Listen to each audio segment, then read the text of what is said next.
Hey guys, it's Lloyd304 here, and in this video, today we are looking at the 3 Ninjago Ultra Dragons that have been released. So let's get started. We're going to be taking a look at the categories of value, minifigs, design, playability, overall looks, my final opinion, and then we'll tally it all up for the final score at the end. Here's the info that you need to know for each of these sets. Set 9450 on the left was Epic Dragon Battle, released in summer 2012 with 915 pieces and retail for $120. Has 7 minifigs and 2 of which are exclusive. In the middle, we have 70679, the Ultra Dragon, released in winter of 2019 with 951 pieces and was $85 with 6 minifigs, none of which were exclusive. And on the right, we have 71774, Lloyd's Golden Ultra Dragon, released in summer of 2022 with 989 pieces and was $150. Had 9 minifigs, one of which being exclusive. Starting with our first category for value, set 9450 had 915 pieces and was $120. Came with 2 exclusive minifigs, being Scalador and Acidicus. The price per part is 13.1 cents per piece for those of you who keep track of that. It provides okay value. There are a lot of larger pieces in here, like the large blade pieces used for the wings and the dragon's molded heads. There's also a couple big ugly rock pieces used for the Great Devourer, and then some large pieces used for the Serpentine Shrine in the back. For set 70679, the Ultra Dragon had 951 pieces and was $85. No minifigs in this set were exclusive. You could all find them in a variety of cheaper sets. This had a price per piece of about 8.9.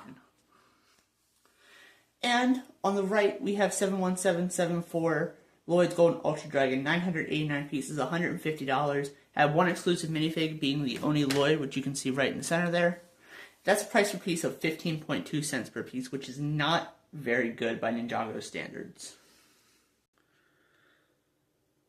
So for value, I'm giving 2 points to Epic Dragon Battle, 3 points to the Ultra Dragon, and 1 point to Lloyd's Golden Ultra Dragon. For the minifigs category, we're going to start with the Epic Dragon Battle. You get a pretty good selection of minifigs. You get Lloyd and JZX, you get Master Wu and Lord Garmadon, who does come with all 4 golden weapons, so if that's something you're trying to collect, there you go. You get the 2 exclusive Serpentine of Scalador, the Constricti General, and Acidicus, the Venomari General. You also get Cho'Gun. He comes in a $20 spinner set at the time, so he's not too hard to find, but still a nice inclusion there. Overall, I think this has a pretty solid minifigure selection here.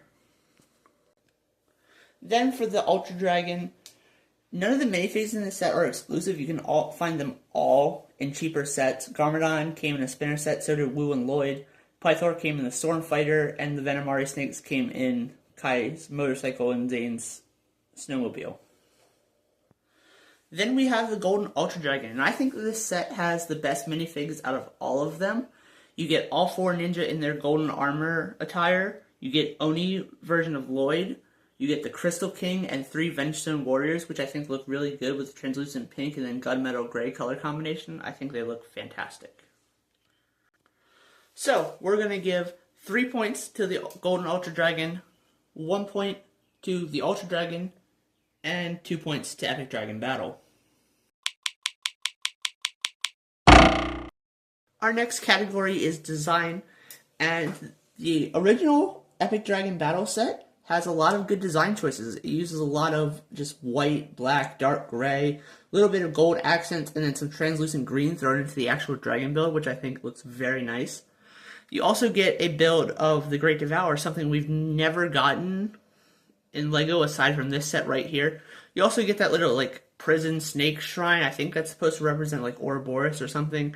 It's just a bump in part count. I wish they would have taken those pieces and used it for the Devourer or the Ultra Dragon itself rather than having that included in the set.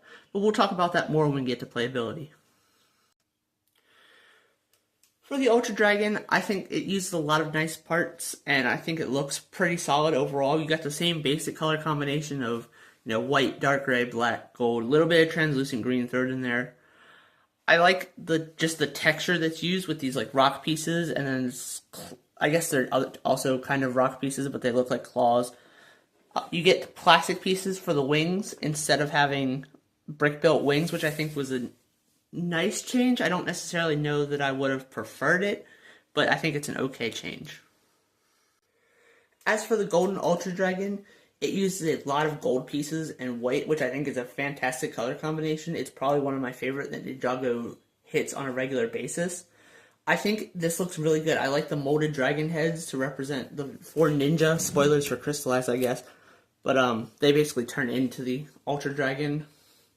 And I think it looks really nice. I like the large blade pieces used for the wings. Something that's kind of similar to the original one, but also not similar, if you know what I'm saying. So for the design category, I'm going to split all the points evenly. 2 points across the board here. I think each one of these does something unique and different that the other ones don't replicate. And I think that's why it's fair to just split the points for this category. Now we move on to the playability section. And each one of these sets has a lot of playability features, and we're going to get into them right now. Starting with the little side builds, we're going to take the Devourer out from underneath the stand. That's how the set recommends you display it, so that's how I display it personally.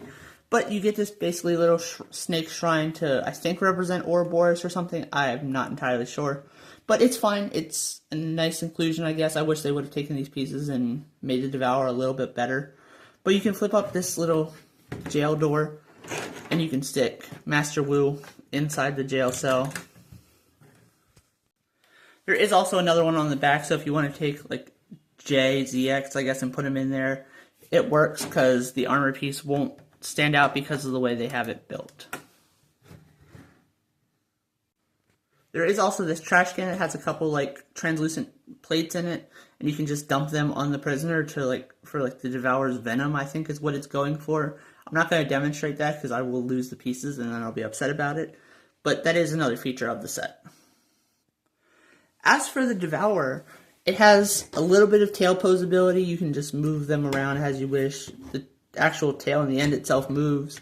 I wish they would have tiled this off a little bit better. I guess I should have talked about that in the design, but overall it's not too bad. And then you can also push this down and open the Devourer's mouth, and it uses one of the small ugly rock pieces, and you can fit a minifig inside. So we'll take Jay and just put him in there for that. As for the dragon itself, it has decent playability. You can move the tail back and forth. It doesn't have like a gear. It just kind of swings freely using the plates that they use with the connectors on the end. You can also shoot the energy balls. I only have one of them. I don't know where my other one went, so unfortunately my set is not 100% complete. It's basically 99.9.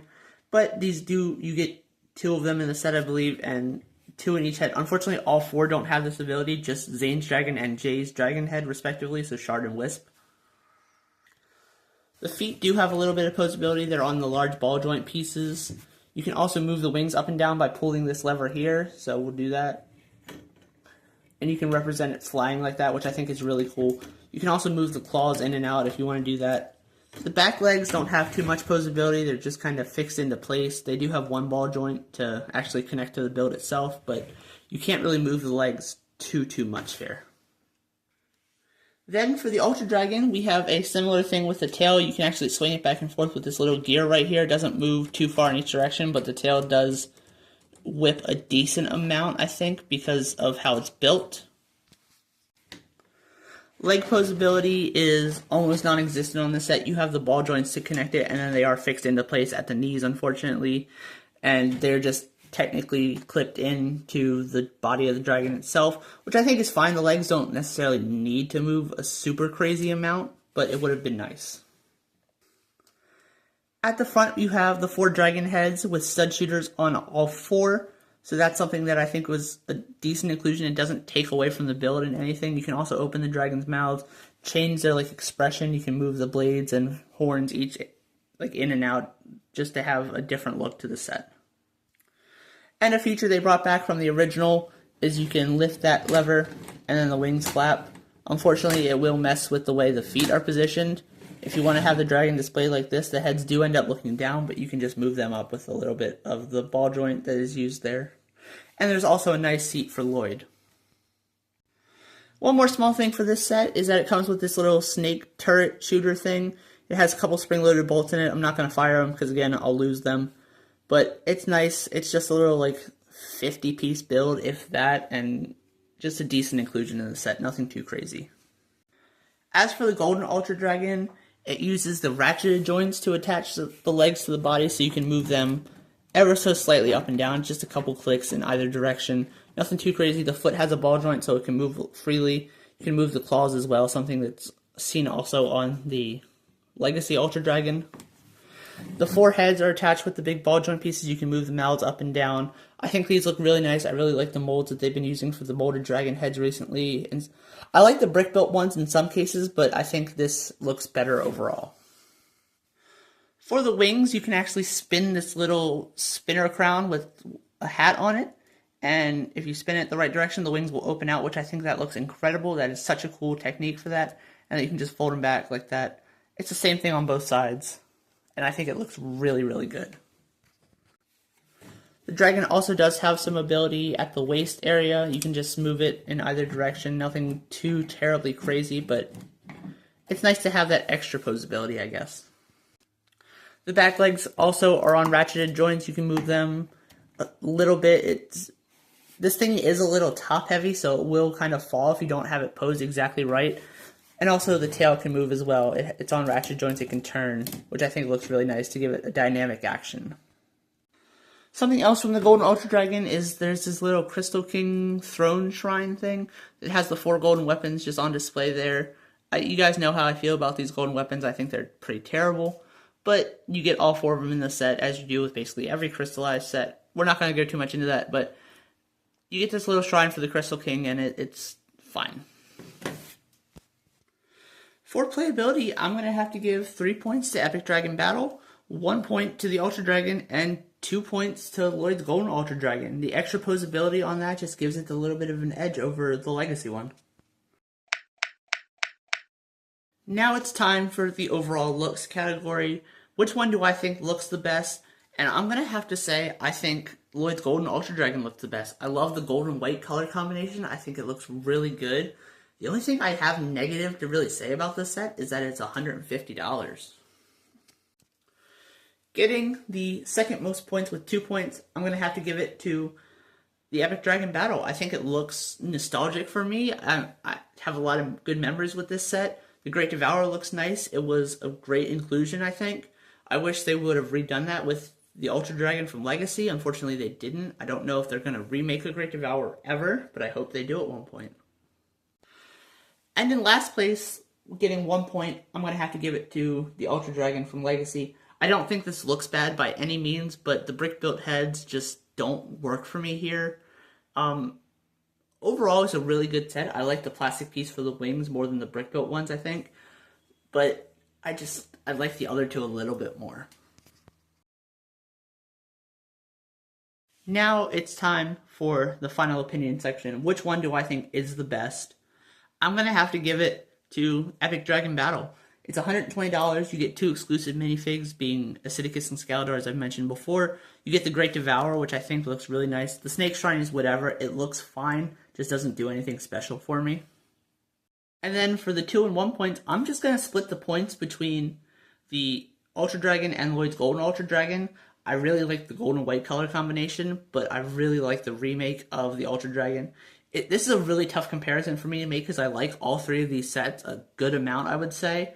It's just hard to rank them and compare them because they all share such different qualities and also such similar qualities.